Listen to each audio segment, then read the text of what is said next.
Coliving అనేది ఎక్కువ పాటిస్తున్నారు. అండ్ మెయిన్గా మాట్లాడుకుంటే లవ్ అనేది ఒక 5 to 6 years 10 years అని గొప్పగా చెప్పుకుంటారు. బట్ మ్యారేజ్ చేసుకున్న తర్వాత 1 year కూడా కలిసి ఉండరు. భేదాభిప్రాయాలు వస్తున్నాయి అంటారు, మైండ్ కలవట్లేదు అంటారు, డిస్టర్బెన్సెస్ ఉన్నాయి అంటారు, కలిసి ఉండలేకపోతున్నారు. భార్య కంటే భర్త ఒక 5-6 ఏళ్ళు పెద్దవాడు ఉండేవాడు. ఈయన మీ తండ్రి లాంటి వాడు అనే భావన భార్యలో ఉండేది, పెద్దవాడు అనే గౌరవం ఉండేది. మా ఆవిడ తరం వచ్చేటప్పటికి ఇద్దరు ఈక్వల్ అని వచ్చింది. ఇప్పుడు ఏమైపోయిందంటే ఆడపిల్లైనా మగపిల్లాడైనా ఇద్దరు ఈక్వల్. మగపిల్లాడికి పెళ్ళయ్యేంత వరకు నీకేం కర్మ, నువ్వు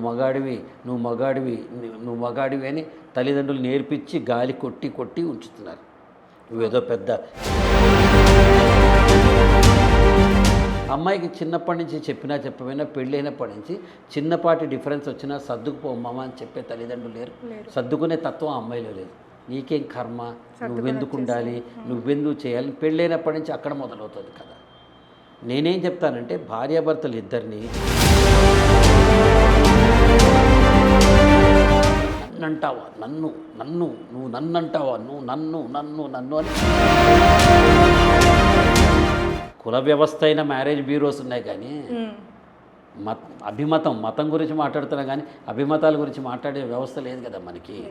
ఎప్పుడైతే నేను నిన్ను ప్రేమించకుండా నీ ప్లస్సులతో పాటు నీ మైనస్ని ప్రేమిస్తానో, ఎప్పుడైతే నేను అమ్మాయిని ప్రేమించకుండా నిన్ను అందం చూసో రూపం చూస్తే అది ప్రేమ కాదు. నార్మల్గా పిల్లలందరికీ కూడా ఒక ఐఏఎస్ ఆఫీసర్ గురించి చెప్పాం, ఒక ఐపీఎస్ ఆఫీసర్ గురించి గొప్ప చెప్పాం, కానీ ఒక అల్లు అర్జున్ గురించి, అల్లు అయాన్ గురించి అలా చెప్తూ ఉంటామని. అంటే పేరెంట్స్ పెంచడమే రాంగ్ వేలో పెంచుతున్నారా? అవసరమైన విషయాలు కాకుండా అనవసరమైన విషయాలు చిన్నప్పటి నుండే మొబైల్స్ అలవాటు చేయడము. అంటే నువ్వు చెప్పిన క్వశ్చన్లో 50% ఏకీభవిస్తాను, 50% నీతో నేను విభేదిస్తాను. పిల్లలకి ఫోన్లు ఇవ్వడం తప్పు.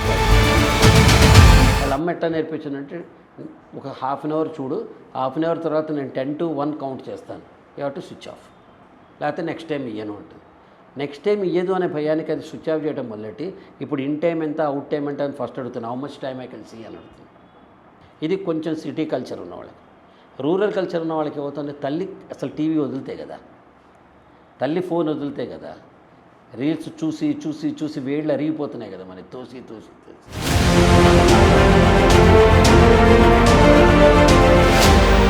మరి ఈ రోజున ఏముంది, పిల్లలందరినీ స్కూల్లో తరలించేస్తే చాలు, ఇంకా 2 క్లాసులు పెట్టండి, కడుతున్నాం కదా డబ్బు.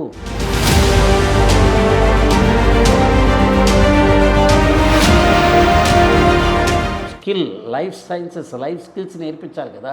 ఎలా నుంచోవాలి, ఎలా మాట్లాడాలి, ఎలాంటి నిర్ణయం తీసుకోవాలి, అవతల వ్యక్తితో ఎలాంటి సంబంధం పెట్టుకోవాలి, what is my leadership quality, what is my action initiation, what is my communication system, how will I become effective public speaker, what is my interpersonal relationship with the next person, how will I build teams, how will I resolve conflicts. ఇవి కదా పిల్లలకి నేర్పించాల్సింది.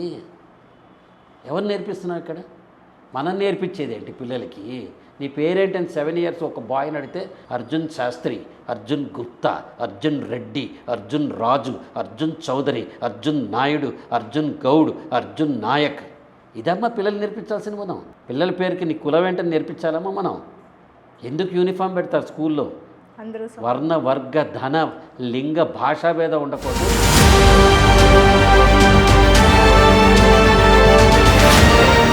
నువ్వు ఏ కులమో anchor, నీ talent ఇంపార్టెంటా, నీ కులం ఇంపార్టెంటా? India is a developing country అంటున్నాం. ఇప్పుడున్న పిల్లలకి కూడా స్కూల్లో India is a developing country అంటున్నాం. India is still a developing country అని నేర్పిస్తున్నాం. ఇది తప్పపా.